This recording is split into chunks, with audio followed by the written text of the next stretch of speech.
Madame, Monsieur, bonjour et bienvenue. Il est ingénieur en microtechnique. Il est aussi le directeur de l'association écologique Arocha. Il est là sur ce plateau aujourd'hui pour nous parler de l'engagement du chrétien dans la société. Steve Tanner, bonjour. Bonjour. Alors, vous avez participé un peu à la diffusion de ce livre Just People en donnant un cours, notamment autour du module 5, qui réfléchit, qui propose toute une démarche autour de l'engagement du chrétien dans la société. Pour vous, est-ce que cette dimension-là est essentielle à votre engagement de chrétien? Oui, tout à fait. Pour moi, la foi chrétienne a une portée universelle qui commence évidemment par l'individu, mais qui Mais qui ne reste transforme, pas cloisonnée sur elle-même. voilà, tout à fait, qui transforme la société. Donc on retrouve cette notion dont tu aimeras ton prochain comme toi-même. Donc il y a une interaction, évidemment. Nous sommes appelés à aussi transformer nos relations. Donc ça veut dire transformer nos liens avec la société. Alors le principe de cette émission, c'est de partir d'un texte de la Bible. Nous l'avons choisi dans l'Évangile de Jean. Et c'est un texte qui retrace le procès de Jésus, et notamment face à Pilate. Et je vous propose d'écouter ce texte maintenant. Pilate rentra dans le prétoire, appela Jésus et lui dit « Es-tu le roi des Juifs, toi ?» Jésus répondit « Est-ce de toi-même que tu dis cela? Ou bien est-ce que d'autres te l'ont dit de moi ?» Pilate répondit « Suis-je donc juif, moi? C'est ta nation et les grands prêtres qui t'ont livré à moi. Qu'as-tu fait ?» Jésus répondit « Ma royauté, mon royaume n'est pas de ce monde. Si ma royauté était de ce monde, mes gens auraient combattu pour que je ne sois pas livré aux Juifs. En fait, ma royauté n'est pas d'ici. » Pilate lui dit « Toi, tu es donc roi ?» Jésus répondit « C'est toi qui dis que je suis roi. Moi, si je suis né et si je suis venu dans le monde, c'est pour rendre témoignage à la vérité. Quiconque est de la vérité entend ma voix. » Pilate lui dit « Qu'est-ce que la vérité ?» Alors c'est un texte très très fort, Steve Tanner, que vous avez choisi là.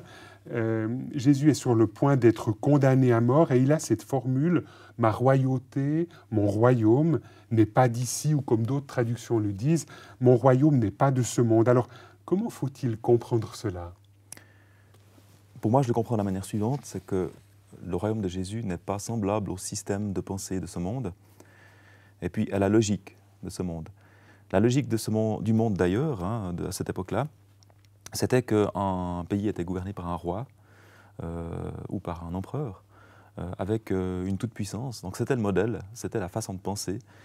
Quand Pilate pose la question « Es-tu le roi des Juifs ?» Jésus lui répond « Mon royaume n'est pas de ce monde ». Donc il oppose un modèle de la royauté de l'époque au modèle de royauté qui vient commencer. Oui. Alors on dit souvent que finalement le royaume que Jésus apporte est un royaume de type spirituel. Est-ce que ça vous paraît adéquat? Est-ce que ça vous paraît pertinent? Ça me paraît très spirituel. Trop spirituel peut-être. Je pense que Jésus, de par sa venue sur la terre, nous montre que Dieu s'intéresse à nos vies ici-bas. Et puis son royaume commence ici-bas, dans notre réalité terrestre.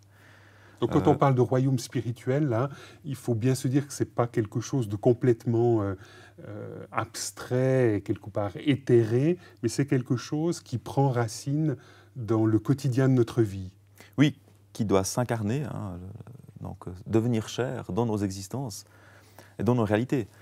Si le royaume de Dieu est pour le monde à venir et que pour le monde à venir, et puis s'il n'a pas de prise sur notre réalité, alors on peut faire qu'une chose, c'est de l'attendre.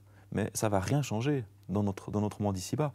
Au contraire, Jésus nous montre, aussi par les définitions qu'il donne du royaume de Dieu dans la parole, qui est comme une petite graine, etc. Il y a plein d'images où en fait on voit que le royaume commence ici-bas, et se poursuit dans la nouvelle vie. Donc nous sommes invités à déjà vivre ici-bas les valeurs du royaume, les principes du royaume, et Jésus est venu inaugurer ce nouveau royaume. Et quelque part, il les incarne lui-même dans sa vie, dans son quotidien. Il en donne un exemple, tout à fait. Mais ce qui est intéressant, donc, c'est que ce royaume est de type spirituel, mais en même temps, il est invité à s'incarner. Mais en même temps, on perçoit bien que dans cet affrontement entre Jésus et Pilate, il y a aussi une critique assez forte des royaumes, entre guillemets, terrestres, des royaumes de ce monde.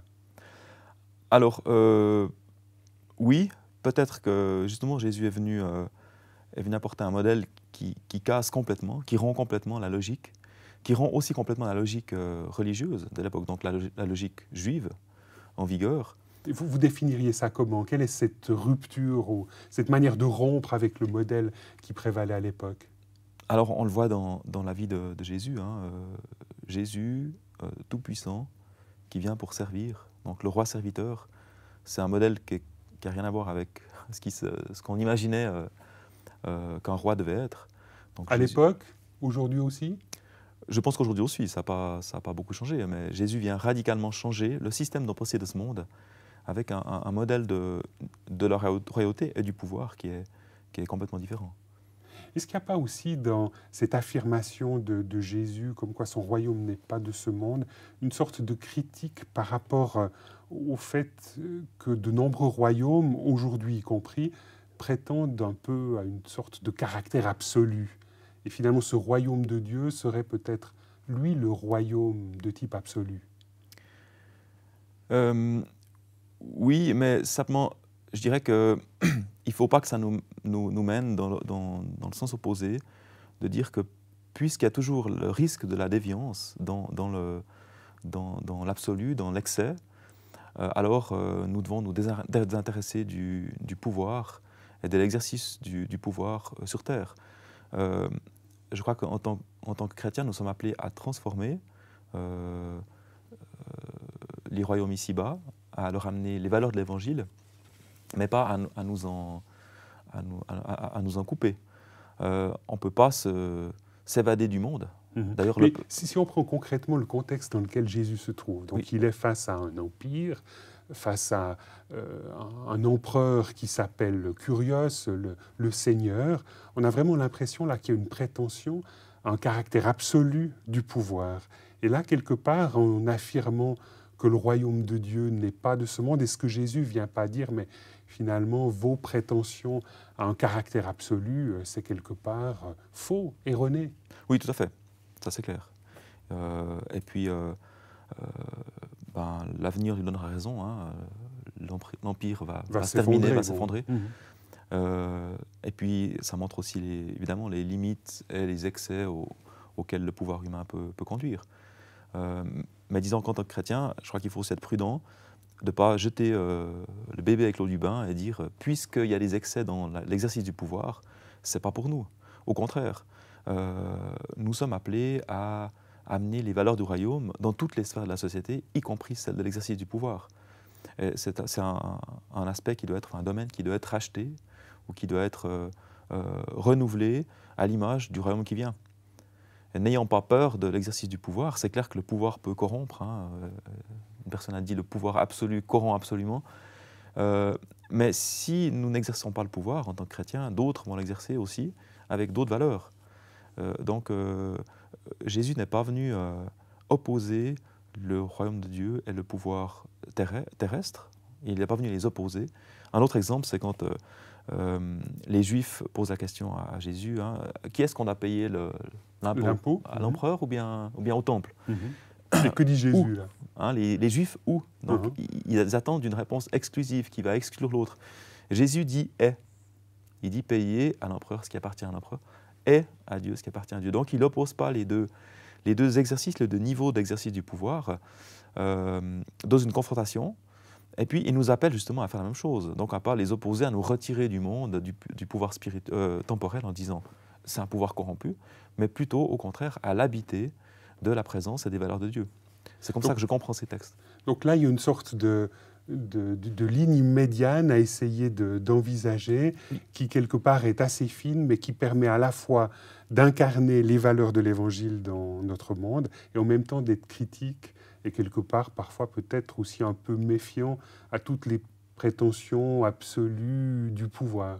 Nous sommes appelés à exercer un royaume à l'envers, pour reprendre l'expression de Pierre Bader au jour du Christ, un royaume où les valeurs sont inversées, où la personne la plus puissante sert les autres.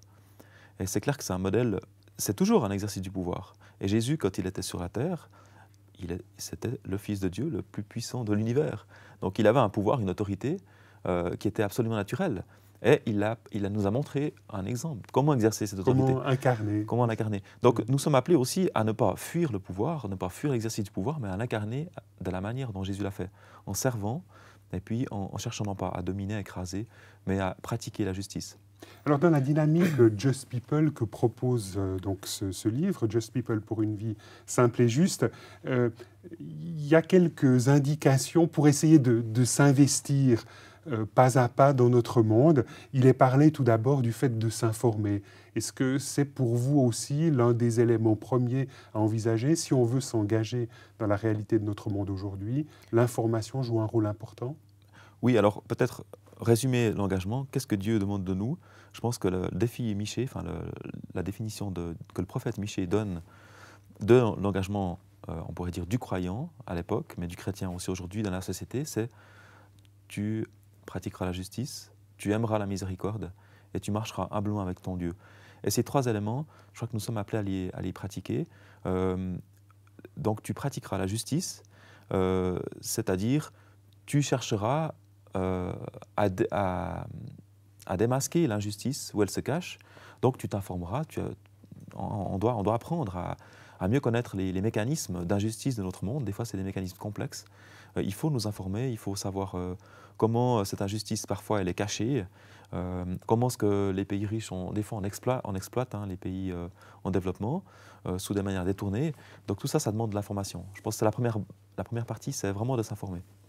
Et après, dans le livre, en tout cas, il est proposé de s'engager en faveur des autres. Vous-même, vous avez vécu plusieurs années en Amérique latine. Ça a été l'occasion d'un engagement concret en faveur de davantage de justice sur cette planète?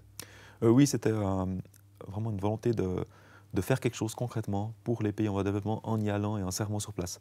Et puis, vous-même, qu'est-ce que vous avez fait en étant, je crois, dans la région de Quito, en Équateur, c'est ça? Oui. Alors, j'ai travaillé dans la protection de l'environnement pour les communautés indigènes de la campagne qui souffraient de la dégradation de leurs écosystèmes par un manque d'eau et par une dégradation de la fertilité des sols. Donc, on a travaillé à la sensibilisation des populations.